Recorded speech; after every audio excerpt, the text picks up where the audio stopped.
ఆశయం కావాల్సిన కోరుతున్నాను.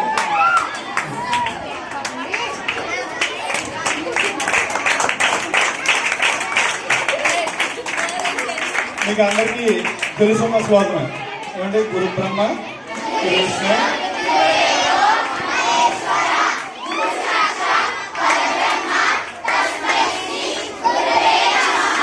అది దండం పెట్టి మరీ చెప్తే బాగుంటుందమ్మా.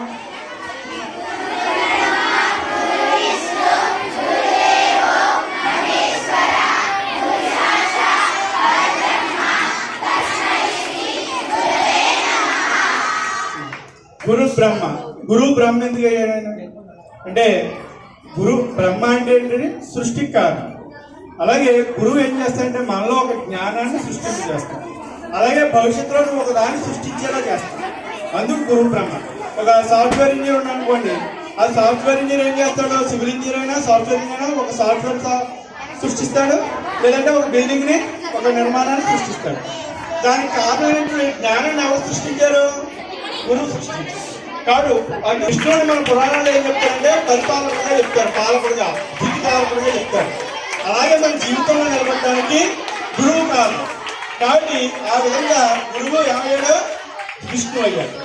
అలాగే మనలో ఉన్న అజ్ఞానాన్ని లయింపజేస్తాడు. కాబట్టి అలాగే భవిష్యత్తులో మీరు ఉపాధ్యాయుడైనా లేకపోతే సమాజంలో గొప్ప పౌరుడైనా మీరు ఏం చేస్తారు? ఆ సమాజంలో ఉన్నటువంటి అజ్ఞానాన్ని తొలగించడానికి కూడా మీరు కారణం అవుతారు. కాబట్టి ఆ విధంగా మీలో అజ్ఞానాన్ని తొలగించి జ్ఞానాన్ని పెంచి మళ్ళీ సమాజంలో ఉన్న అజ్ఞానాన్ని కానీ లేకపోతే మూఢనమ్మకాలు కానీ ఇలాంటివన్నీ కూడా పరిమాప్తి చేసేటటువంటి ఒక నైపుణ్యం ఎవరికి ఉంటుందంటే గురువుకు ఉంటుంది. కాబట్టి గురువుని ఏమన్నారు? గురు బ్రహ్మ గురు విష్ణు గురు మహేశ్వర గురు సాక్షాత్ పరబ్రహ్మ. అన్నిటికీ కూడా మూలమైనటువంటి పరబ్రహ్మ ఏదైతే ఉందో, పరబ్రహ్మ అంటే ఆనందం. మీకు డబ్బులుంటే ఆనందం ఉంటుంది, జ్ఞానం ఉంటే ఆనందం ఉంటుంది, మీలో అజ్ఞానం పోతే ఇంకా ఆనందంగా ఉంటుంది. కాబట్టి ఈ మూలమైన ఆనందాన్ని ఇచ్చేది గురువు. కాబట్టి ఏమన్నారు? పరబ్రహ్మగా చెప్పారు. మరి గురువు అంటే మామూలుగా పురాణాల ప్రకారం అనడం వేరే, అంటే పరబ్రహ్మానికి అతీతమైనటువంటి విద్య ఏదైతే చెప్తారో దాన్ని గురువు అంటారు. మనకు గురువు ఎవరంటే ఉపాధ్యాయుడు. అంటే మనకి చేరువుగా ఉన్నటువంటి అధ్యయనం చేస్తూ ఉంటారో వారిని ఉపాధ్యాయుడు అంటారు. ఒక పిల్లి తన పిల్లల్ని తనకి ఇష్టం ఉన్నా లేకపోయినప్పటికీ కూడా వాటిని నోటితో ఖర్చుకుని ఏం చేస్తుంది? ఆ పిల్లి పిల్లలకి ఎక్కడైతే మంచి జరుగుతుందో అక్కడక్కడ మారుస్తూ ఉంటుంది.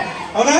కాబట్టి ఉపాధ్యాయుడు కూడా ఏం చేస్తాడంటే మిమ్మల్ని ఇష్టం ఉన్నా ఇష్టం లేకపోయినా మీరు హోంవర్క్ చేయండి, మీరు బాగా చదువుకోండి, మీరు బుద్ధిగా ఉండండి అని చెప్పి మీకు ఇష్టం లేని మార్కులు కూడా ఉంటాయి కానీ భవిష్యత్తులో మీకు మంచి చేస్తూ ఉంటాయి.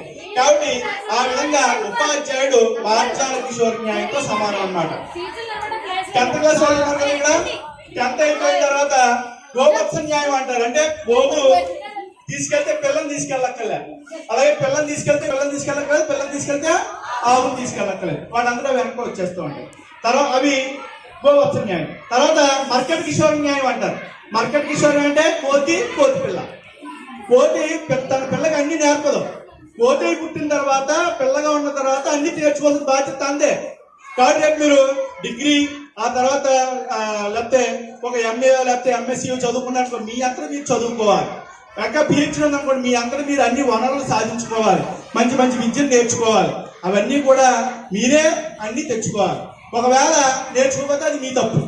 కాబట్టి కోతి పిల్ల కూడా ఏం చేస్తుందంటే తనంతా తానే నేర్చుకోవాలి. ఒకవేళ ఏ కరెంట్ స్తంభాన్ని పడుతుంది చచ్చిపోయినా, తీగను పెట్టి చచ్చిపోయినా, చూసే నువ్వు కోతి పిల్ల పుట్టావు, కోతి బతకాల్సిన బాధ్యత నీది, నేర్చుకోవాల్సిన బాధ్యత నీది, కాబట్టి నువ్వు కోతి జాతికి చెడపుట్టావు అని అనుకుని చచ్చిపోతే అలా చూస్తూ ఊరుకుంటుంది అంతే. అదేమి దగ్గరుండి అయ్యో పడిపోతున్నావే అని చెప్పేసి వెళ్ళి కాపాడదు. పోతే పోయింది, తర్వాత తను చేయాల్సిన బాధ్యత ఏదో చేస్తుంది అంతే. కాబట్టి మీకంతటి మీకు ఒక న్యాయమైన నీతైన విద్య అయినా ఈ ధర్మమైనా ఏదైనా సరే మీకు ఇష్టం ఉన్నా లేకపోయినా సరే దగ్గరుండి చెప్పేటువంటి విద్య పాఠశాల విద్య. ఈ పాఠశాల విద్యలోనే మీకు అన్నీ తెలియజేస్తారు.